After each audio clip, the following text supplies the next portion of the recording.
continuing with the panel discussion, and of course, we all have understood the topic. We have all spoken about AI, RPA, and so many other things.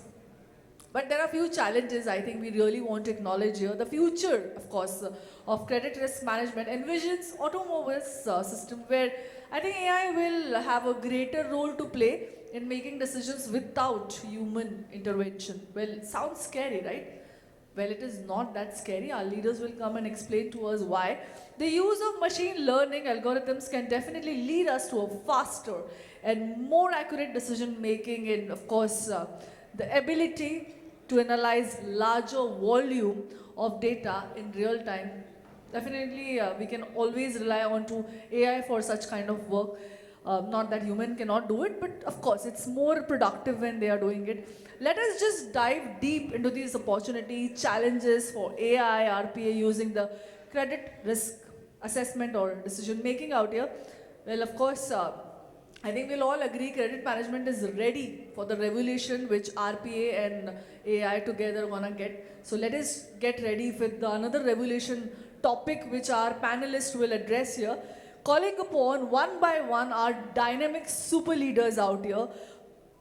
Wow, the names are very nice and I'm really happy to see them on board. And first of all, really thank you to be on board with us and, acknowledging, addressing the challenging topic out here. Calling upon Pavneesh Singh, SVP and Risk Head Credit Saison India. Can we have you on stage? Zordar taaliyan ho jaye, come on yaar.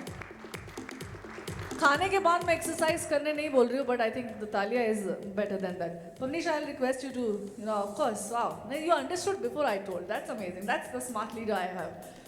Calling upon next is Nirav, Kamdar, CRO, Edelweiss Retail Finance. Can we have a huge round of applause for him? And of course, joining us is Sumit Sharma, Founder, Director, Radian Finserv. Can we have a huge round of applause for Sumit Sharma, Founder, Director, Radian Finserv. Thank you so much, sir. Sir, you look very dynamic today, है ना? बहुत ही अच्छे लग रहे हैं ना तीनों भी. Can we have a huge round of applause for them? Yeah, come on. Joining them is Shalinee, Mimani, CRO, Godrej Capital. Well, thank you so much, ma'am, for joining us. And fabulous, we're gonna be really guided deep delve into this absolutely amazing topic. And of course, not without our moderator. How can we sail without our moderator? Calling upon the moderator of this fabulous panel discussion, Meghna, Suryakumar, CEO and co-founder, Crediwatch. Can we have you on stage? Well, I must say, we have pioneering leaders out here. The dynamism belongs here. And the topic is, of course, a very hot topic. We really want to dive. No matter how much we talk about it, we still are, again into the question mark. And I think there are a lot many topics to be addressed. And all the people out here, let us keep it interactive. I think that's what our panelists will look forward for in a Q&A after the session, right? So over to you, and thank you so much for coming on board. Thank you.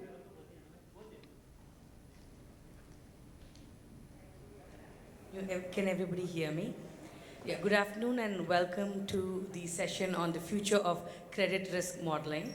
So, we're going to spend the next, 45 minutes having a very detailed discussion in terms of, have we really adopted AI in credit and how do we actually use AI in credit? And then we can look at what we anticipate in terms of how AI would be used 2 years from now. So what we'll do first is I would want each of our panelists to just maybe spend a minute talking about their business, right, and what they do, so that when we have this discussion on how they use AI in their business, the context of what kind of businesses they're involved in would be extremely useful. So I'll start with you, Shalinee. Thank you, Meghna. Thank you, Cinex Group, for having us over for this session today. I'm with Godrej Capital and I take care of risk for the company. Under Godrej Capital, we have two verticals. One is a housing finance company and the other is the retail finance. So that's an NBFC and a housing finance company. So as you know, as it's a housing finance company, we lend to consumers for home loans. So you have salaried, self-employed segment. We actually do housing loans in about 5 locations. As far as NBFC is concerned, there we offer loan against property. We do SME unsecured loans, and we are there in about 30 odd locations. We also offer Business Lab, which is to, again, SME segment. So it's the entire, segment of customers, salaried, self-employed, all the retail products other than credit cards is what we are into. So, and we are about 4 years old organization. We were born during COVID times. We'll be touching 10,000 crore of AUM. So we believe we are one of the fastest growing, lending companies. And we are even breaking even, and also we're going to be profitable this year. So that's what quick introduction about myself.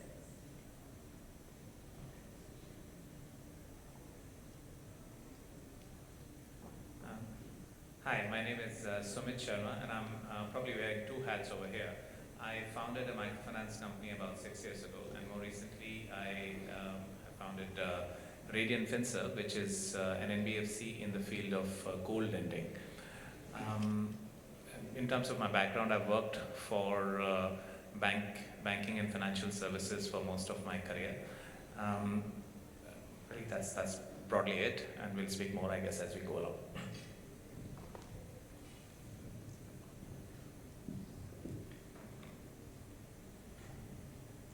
Hello. So I'm Nirav Kamdar, and I head the risk at Edelweiss Retail Finance.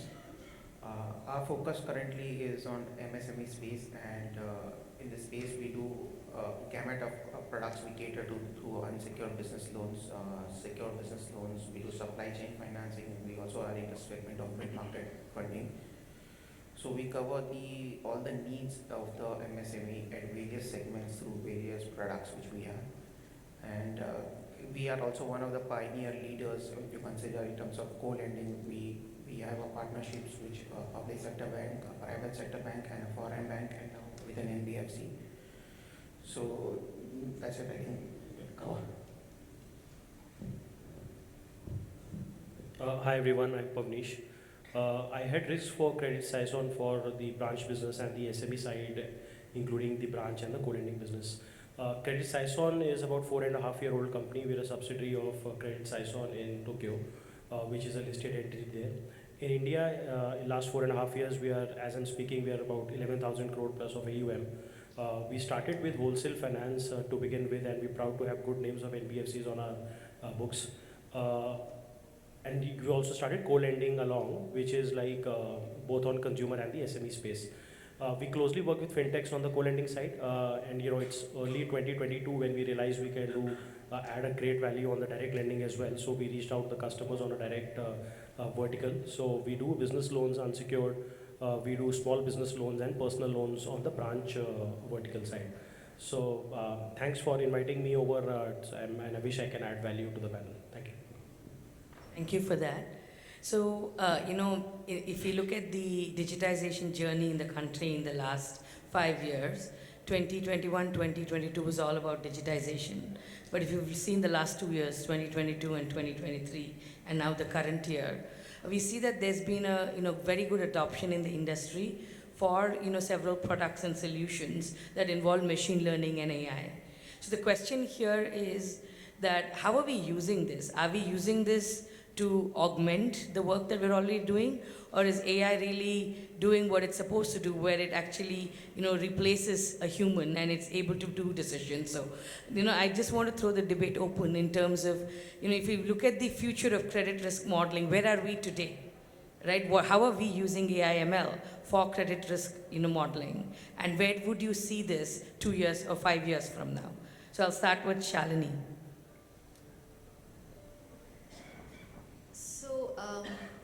AI and ML, these are very, very hot topics these days, and it's being discussed almost in all the sessions, and I've been attending a couple of sessions, whether it is on IT, technology, whether it is on risk management. So a lot of debate is happening, whether it is in analytics also. So I think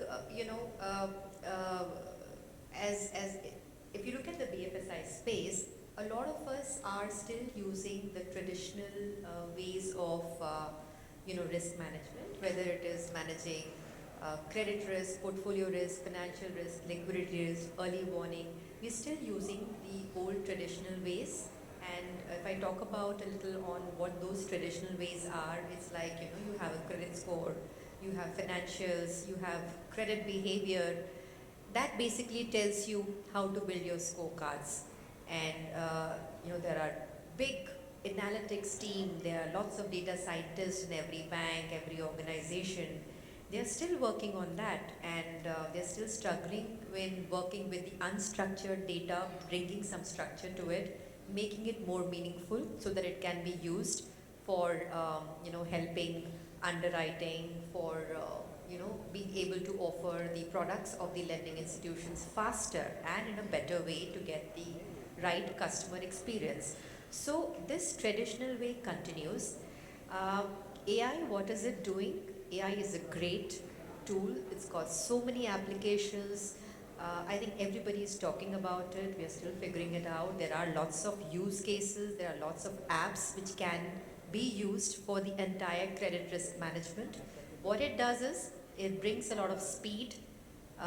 You can do more from less. You can do significantly more from more. So you have a large set of unstructured data, and it can be converted into a very, very meaningful data in split seconds.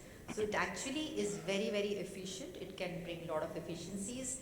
It gives you superior customer experience because you will be able to go to the customer much faster than what you're already doing. It has its own advantages. It is the accuracy level of the models which are built basis AI and ML is very, very high. So there are so many benefits. So why don't we quickly use, right? That's the question which we all have. I think things are evolving. Most of the organizations are taking steps to move towards AI, whether it's robotic processing, automation. So we are also doing that. But have we completely moved into that? No. Because we also need to understand that there are certain downsides as well. Risk management, there has to be some amount of human touch along with technology to make it very robust. And of course, it also depends upon the kind of products that you have. So if I look at fintech companies where you're offering loans of 1,000, 5,000, it's easier to make it more automated. Less of human intelligence is required, less of human intervention is required. There we find that a lot of work has happened, especially in the consumer loans. But we also see there have been a lot of, these products also come with a lot of risk. So are the organizations ready to bite that bullet and be ready to take that kind of a risk? Again, it depends upon organization to organization, what risk appetite each one has. But yes, there are lots of benefits, and every organization is looking into what kind of processes, what kind of products we can actually, use AI and ML and make the entire system much more efficient than what it is. So that's what I think from my point of view. Thank you for that. Sumit, you said you're wearing two hats, right? With your prior experience in microfinance, and now that you're doing this with gold loans. So tell me, how have you seen technology evolve with your previous hat, and in your current role? Gold is a very secure asset. So how do you think we can use exponential technologies to innovate, credit risk, or innovate even, in anything in terms of making this business scale to a different level? Do you think exponential technologies like AI, ML, and RPA, can they be used for a very secure asset class like gold? Sure. Well, I'm in the privileged position of having a mic all to myself, so I guess I'll try not to misuse this. See, in microfinance, it's a fairly traditional industry. It works on a distributed model. It is primarily in the rural space. It is based on people-to-people interaction and lots of things, bells and whistles around it. The role of technology is largely to try and make the systems and processes efficient rather than completely redefine them. So for instance, the credit risk assessment for a borrower is based on the visit to her house, based on an assessment of the locality and the various aspects in terms of, the own house, what she owns in the in the household, who all are earning, and so on and so forth. And it's done typically in a very physical format based model. To expect AI to change that, I think it may happen in the future, but at the moment it's largely in that, and that's the model that we had been working on. So to answer your question, its role of technology is largely around data analytics and usage of information and making the processes simpler rather than completely revamp them or change them. So that's as far as the microfinance industry is concerned. That being said, I think in this day and age, it is almost foolhardy to expect AI not to affect any industry or any company. It's just like, the advent of electricity when it came, none of us were born, I guess, at that point in time, and it changed how everything worked at that point in time. And then closer to our generation, I think when the internet came, how everything changed at that point in time. Before that, there was computers and so on. So there are different events, so to speak, or milestones, and I think AI is clearly one of them that is happening as we speak. To the question that you had asked me about gold loans, we again use largely a standardized physical approach to assessing gold, because that's something that has to be done. But herein lies the opportunity. I've been speaking to multiple jewelers and technology organizations to try and see, can we do this remotely? Can we do this in a manner where my team member who's a certified assessor does not need to be there? Can we do it in a manner that if I certify a piece of gold jewelry today, 6 months later I can just look at a picture and say that this is exactly the same, and so on and so forth. That being said, I don't think at this point in time, and this is the question you had asked earlier, Meghna, we are not at a place where it completely replaces, and I guess we'll talk a little more about that, but those would be my inputs. Yeah, hi Nirav. So, you focus on MSMEs at Edelweiss, and we do know that the government has been focusing on MSMEs, making it a part of the priority sector lending. And we see that there's a lot of innovation and a lot of interest of a lot of new lenders trying to focus and lend to MSMEs. A lot of NBFCs that were doing personal lending now also want to do MSME lending. So how do you think AI and ML, would it really be able to give the scale for MSME that the government is envisaging? And where are we today, and how are we using these sort of technologies in your business? And where do you see this going? So let me break up the credit risk base into 3 parts of it, right? So when we onboard a customer, which is the first, which is a pre-disbursement part, then there is a second part where it's a post-disbursement we continuously monitor. And then there's a continuous part of assessing our credit loss, like expected credit loss of what we have on our books, right? And across these 3 pieces, let me cover how AI and ML, where we stand and where the industry is. So as per my understanding, between AI and ML, I think most of us are there in the journey towards ML. The first part, which is the pre-onboarding stage, I think that's the place where lots and lots of efforts are there around the pieces around there. There are ML models, most of people are using it, not the AI, but the ML models are there. It started with the fintechs coming on board, disrupting the space, getting the data and using these models to identify the right cohorts as per their risk appetite. I think a lot of work has happened there.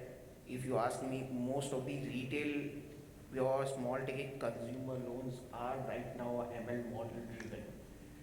But when it comes to MSME, I think there has been a challenge, not from the modeling capability, but I think we were constrained by the data availability side, right? Now, the way you said, with GST data being there for the last 2-3 years available, we have account aggregator framework coming in, and with this, there is a capability of getting the data and to build the models, and that's why we are seeing a lot of activity picking up, and people from retail, consumer, fintechs moving towards MSME and towards that space.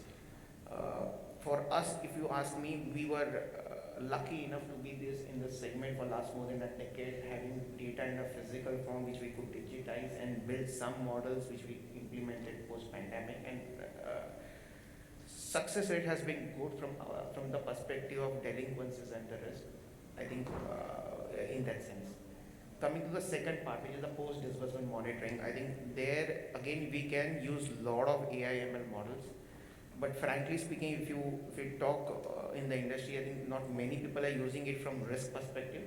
Models are being made, but more from cross-sell or retention perspective, and then the use case of the same model in risk may be utilized to that extent. So that is another space where I think it will pick up, but you to understand from monitoring perspective, your cost of acquisition and the ease of acquisition of data on a continual basis has to be there. And once we are able to achieve that with digitization, with GST, data being more digitally easily available, then you can do it. Otherwise, it's a costly affair to go to a customer, get the data points, and then do it with a model. The third part, which is the expected credit loss, I think, which we all continue to do with on our portfolios day-to-day basis. The use of AI/ML is minimal, and I expect it to be even released in the next coming years also. It's more to do with explainability. These models, we use it from a statutory perspective to provide against our loans. So in a scenario of a failure, it would be very difficult to justify a model to any statutory team or anywhere else when the model is not explainable. So while against the model which is explainable. So there is a place where I still see the traditional model will continue to rule over a period of time till the time we all attain our maturity and see the cycles of this. So this is where we stand across each of these three spaces, and that's where now the MSME is becoming exciting. Again, to be carried what others said, I think we are there at a lower ticket end of the size. If you go to the higher ticket size, there is an aspect of collateral for him, it is gold for Shalinee property, and same as the lab. Till the time we don't have an ability to digitize our data completely in a collateral form and identify, I think you cannot use the models on that space. So you will see a lot of things coming in this space, but not in the higher ticket zone is what where we are working towards. So I think that's our journey. Yeah, thank you for that, Nirav. So Pavneesh, Credit Saison, while it's the leading credit card company in Japan, in India, you're interestingly doing a lot of work with SMEs and MSMEs. Mm-hmm. So tell me, how are you adopting AI/ML for all your different portfolios? And are you really using it to completely replace human decisioning? Or how does the process work for you? So I think there's a lot of opportunity on MSME side. I was hearing to one of the panelists in the earlier panel said MSME penetration is just less than 20% to the GDP, right? That's right. Even if you look at the lending penetration for the MSMEs, it's further lower. So there is challenge and there is opportunity. Now how AI/ML is helping us. So I remember 7-8 years ago when you were underwriting, looking at the ITRs and financials, you used to reject an application saying like the profits are not sufficient, the balance sheet doesn't look nice, right? But we're asking today to ourselves, is the balance sheet the correct reflection of how MSMEs work? Answer is no. Because you don't find the concerns or the strength of the MSME on balance sheet now. Where do you find is you really need to understand the cash flows. That is where AI/ML is helping us, and we are also very confident using it. We are integrated with GST and we are integrated with banking. We are calling for bank statements. We have a way of digitally consuming bankings and now account aggregator as well.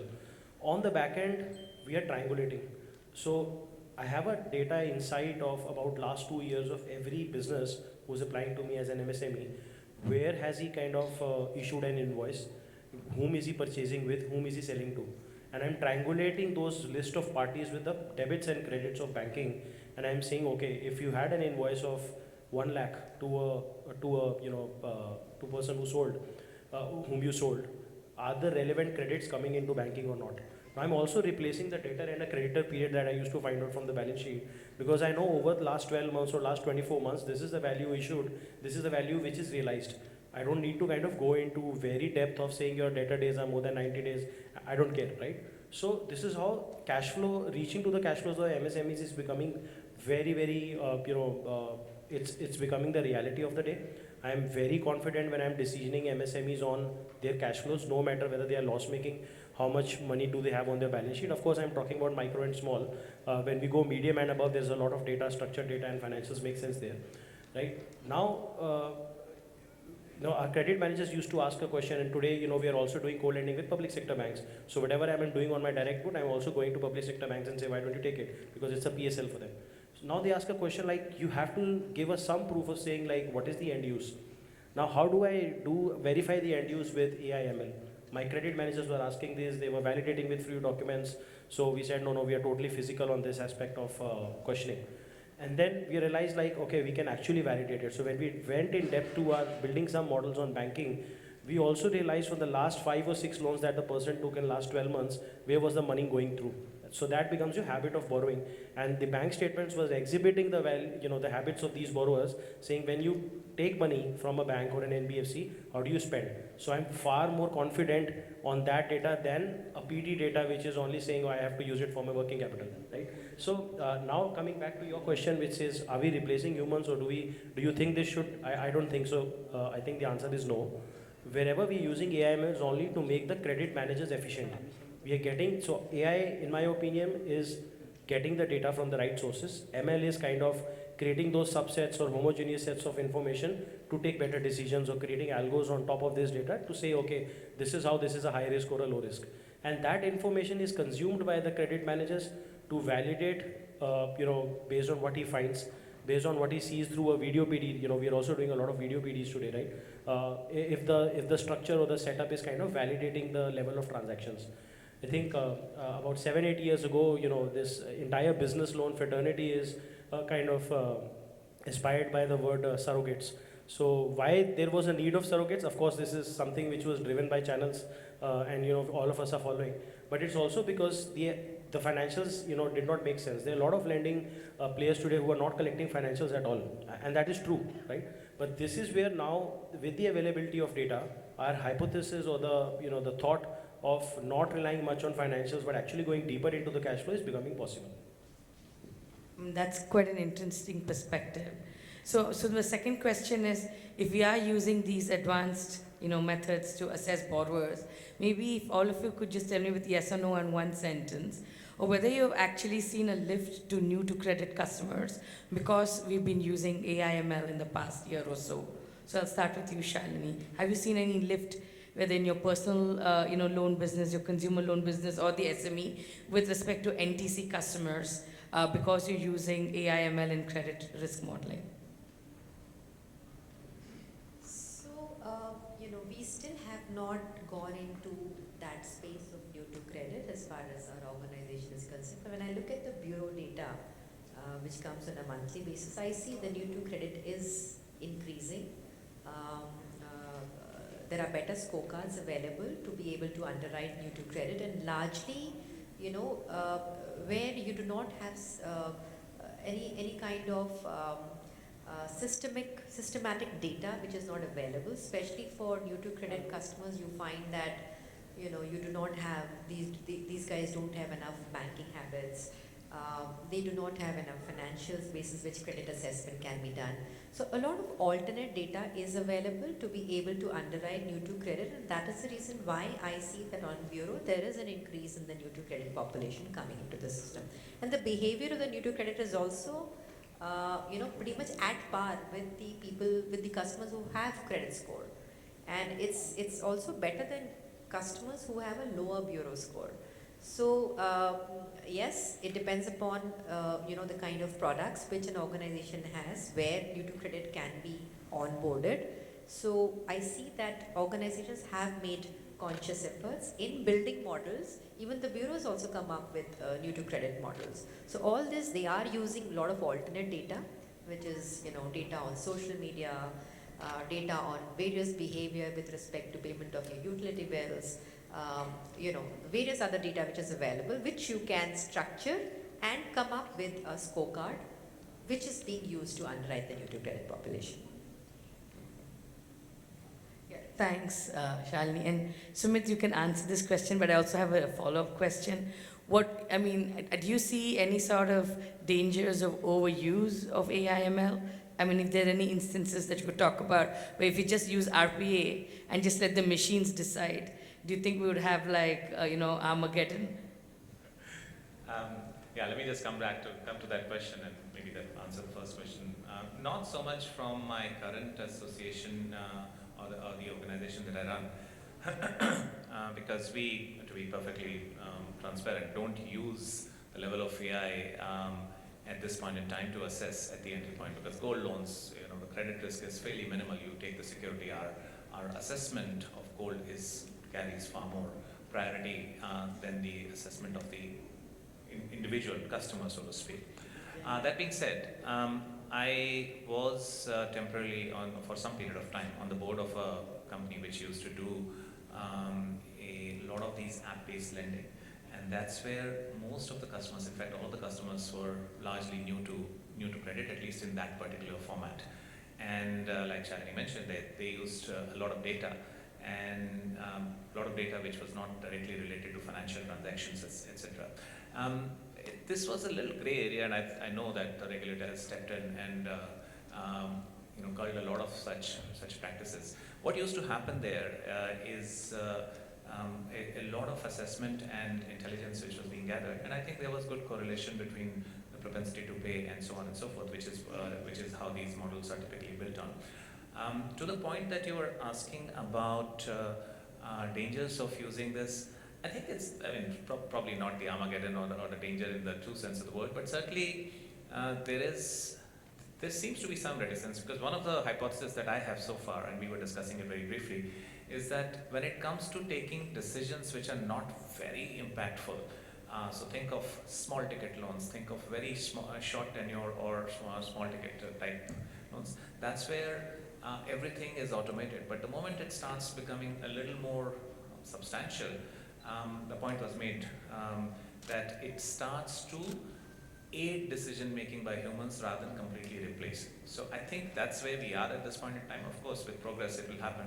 There are, if we look at a slightly different field, there are examples of AI bots carrying conversation for multiple, not just minutes, but entire conversations instead of a person sitting on in the call center.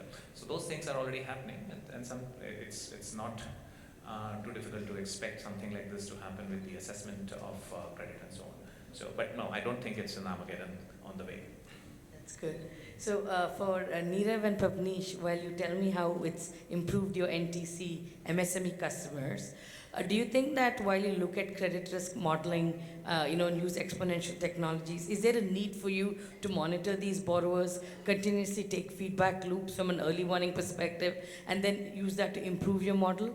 Right, so maybe you could throw some light in terms of how you've been able to improve the number of approvals. But at the same time, if you've been able to keep an eye on your borrowers with the early warnings, then have you been able to then use that to improve your models and make them more robust? So I would like some insights on that from both of you. So coming on the NTC piece, I think most of our, typically the MSME segment may be an NTC from the business use case perspective, but they would end up, at least the segment which we cater to, would have a small personal loan or some small consumer loan would have already started in terms of, because most of either you say proprietors that they will have it and their bureau, which is a consumer bureau, they would have taken. But they could be an NTC from the commercial perspective, which is for the business which they are taking. So, and what Shalinee mentioned, I think there has been an uptick in the NTC loans given to NTC, but maybe not from the MSME there. But what we see when I get a file, I think a lot of thin files have started coming in. People have building some amount of credit score which we didn't have before by taking a small personal loan, by taking a small consumer loan for a mobile or for something else. And I think that helps because that footprint helps when they start taking and move towards the business loans, which are slightly larger ticket size and in that space. So if you say in the NTC, we are not currently using any scorecard for NTC in a MSME space because most of our MSMEs will have some thin files and around which, but that helps in that sense. But yes, we do use the MLs in the space of this thin client bureau with their banking the way Pavneesh mentioned. We triangulate with 2-3 data points and have a model based around that. Coming to the monitoring space, I think that's where for us it has been a useful one of the things, right? The two areas which I can highlight. I think during pandemic, right, a lot of after a moratorium, everyone wondering who would pay, who would not pay. Of course, there were models which are untested. If I were to do it with a normal model or a statistical model, it would never come out because there's no enough data. on an ML space or something, if you are doing a generatory type of a model or random forest, you could build out something around it. So we took a COVID hit map, which was there available at various pin codes, and map your customer base, and then you can just come up, this area is a problem where the bounce will be more. We started this as an experiment, untested model, so not that we are taking too many decisions on it, but yes, it is giving some early indicators. From there on, I think till date, we have been able to build a good bounce predictions basis on this data points, whatever easily consumable, available digitally on our space, and giving us a good lift of almost 5x in identifying a segment of customer who would be bouncing next month or so, and maybe curing them earlier than we would have done before. So I think that's where it is helping us, and I think lots of work right now is limited to the data available from the monitoring perspective. But yes, there are bureau-based models which people do using the offers data. There is data available which is banking-based models which are being used on the. So I think there is a lift which we see on the monitoring side, definitely using the such models. But again, they are all restricted towards ML. I would not say that we are moving towards Gen AI or those pieces around there on credit where you ask a question and you get an answer that is approved. So I don't think we are reaching that stage. But a lot of things I think in ML based is moving around both, whether it is onboarding or whether it is monitoring. Okay. Yeah. And your thoughts, Pavneesh? On NTC side, we are doing on consumer, but on MSME, we're doing it wherever we have, let's say, in our embedded finance vertical, where we have access to alternate data, which can make a base for us to kind of take confident decisions if the bureau is not there. So that space we are still doing. I think on the other side, like on monitoring part, we are also using these GST scrubs. We've developed some models which combines the information from bureau and GST and gives us some triggers or signals. To quote an example, probably, if I know a business has shut down 2 branches because the additional place of business in GST is now marked as 0, earlier it was 2, then I know there is a delay of filing, then I know somebody has issued lodged a section 138 on a payment to a supplier, then I know, and then I combine this data with bureau and say, okay, this period of last 6 months, I've also borrowed more. I'm also struggling, I'm also credit hungry in terms of my inquiries. Then I also do an offers and honors, and I also understand, okay, this person would have kind of defaulted somewhere else while he's kind of paying to the new lenders, right? And only after I combine all of this information, it makes sense to kind of be like very confidently say there's going to be a problem. And very honestly, there's nothing much that we can do as an unsecured lender if we understand there's a problem, except giving that input to the team on which is on feet, let's say collections team, which can preempt certain actions and not wait. There are signals in past that we have also tried and came out with and said, okay, this could be a potential skip, right? And we have seen over past, like, that kind of trigger also works. So it's a lot of work that is going on now for forward-looking risk. And we are using the same data that we're using at onboarding. We are also using the same scrubs. That information is going to the models which are forecasting risk, and we're also testing it on our own data now, given that we are 24-month on direct book. We are doing a good testing and slightly getting more comfortable with this. Thanks for that. So we have like 4 minutes left. So maybe we could throw it open to the audience for any questions.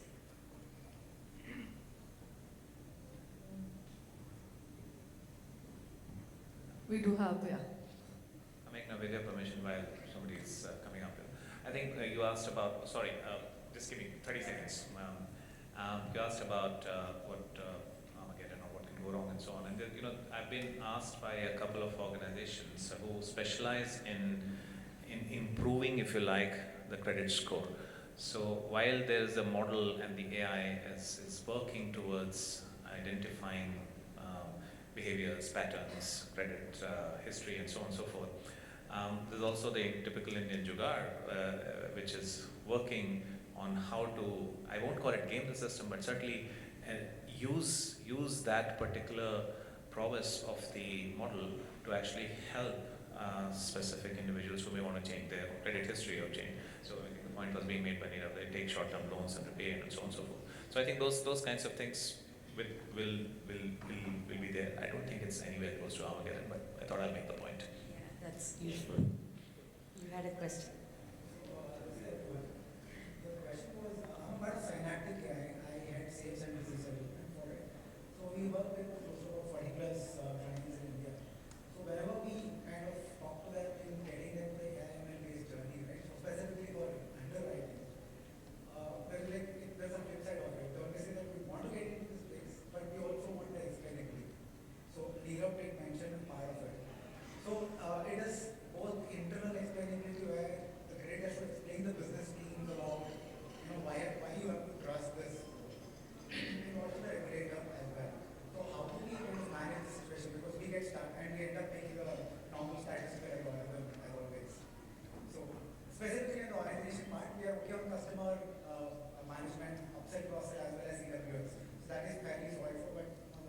So, Nirav and Pavneesh.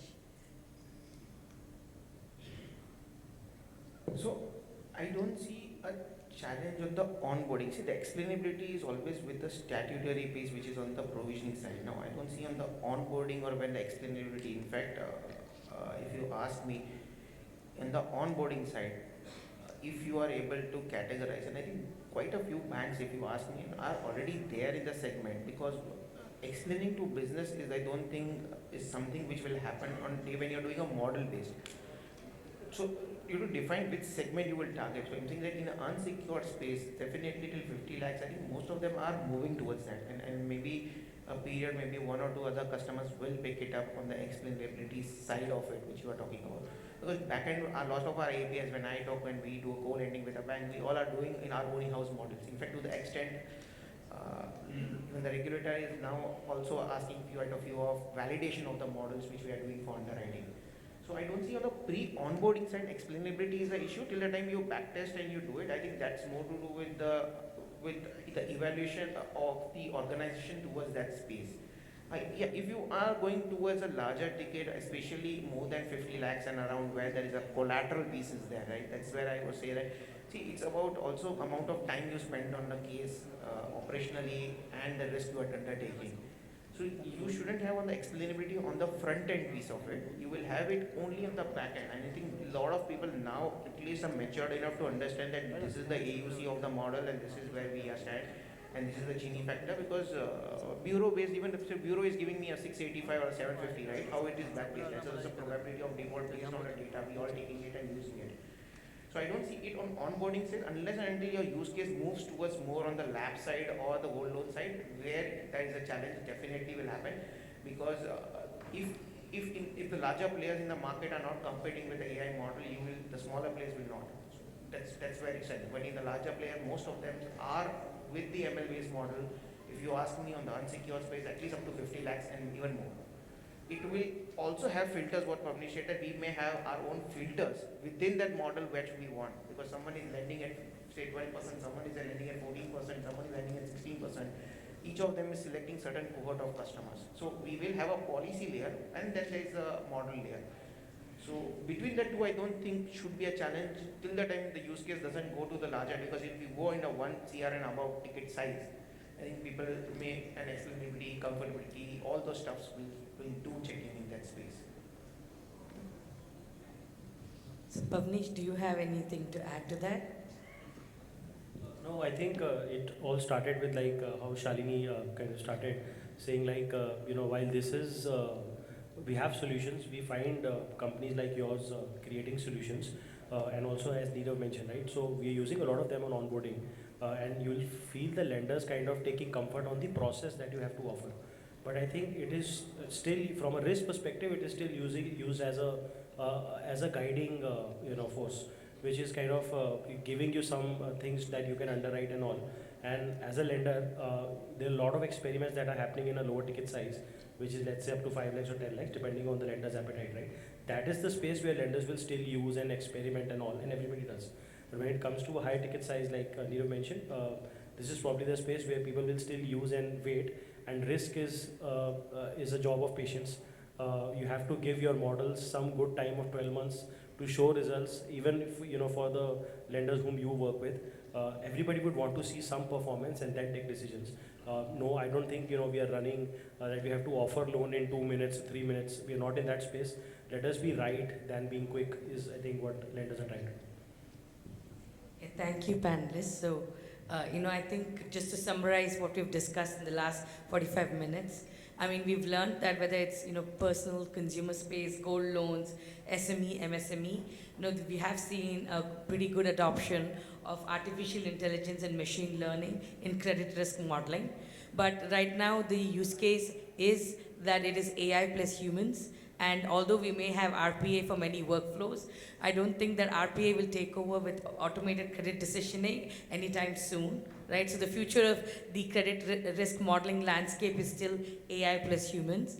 And we've also seen that adopting these technologies has, helped us expand the reach We're new to credit customers now because of alternative data, because we're not looking at balance sheets. Businesses that don't have balance sheets have a chance, which means that we're really looking at now scratching the surface of the $1 trillion credit lending gap that we have here in India today.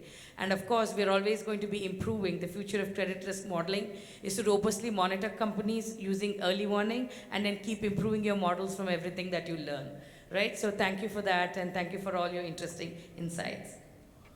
Fabulous. Can we have a huge round of applause, everyone? Well, I must say, what an insightful discussion we had, and thank you so much. We would have addressed more topics, but I think so. We are time constant. I'll request you to please come forward for a group picture, panelist. Everyone, can I request you to please come forward for a group picture?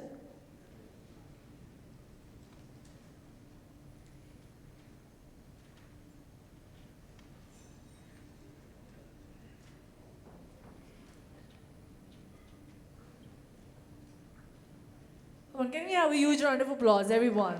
Super fabulous. And also to felicitate our panelist and moderator, I'll call upon Vivek Banerjee, Sales Head, APAC, Solitex Partners. Can we have you on stage to felicitate our panelist and moderator? Vivek Banerjee in house, and thank you so much for joining in, sir. Requesting Mr. Banerjee to please come forward and felicitate Pavneesh Singh, SVP and Risk Head, Credit Saison, India. Everyone, can we have thodi taaliyan here? Come on. They have been really fabulous, and we could have continued with the session, but of course we have time constraint.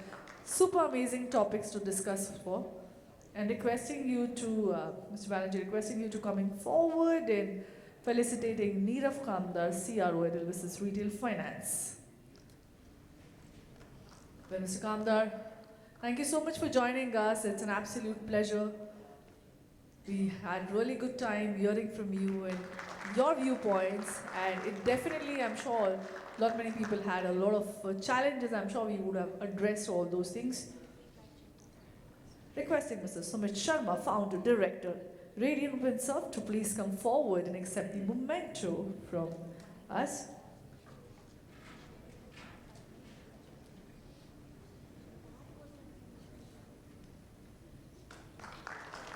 Can we have a huge round of applause, everyone? And of course, a goodie bag from Altair. Yes. Thank you. Thank you for being here. Requesting Shalinee, Mimani, CRO, Godrej Capital, to please accept the memento and Altair bag. And thank you so much. Come on, can we have a huge round of applause for Shalinee, Mimani?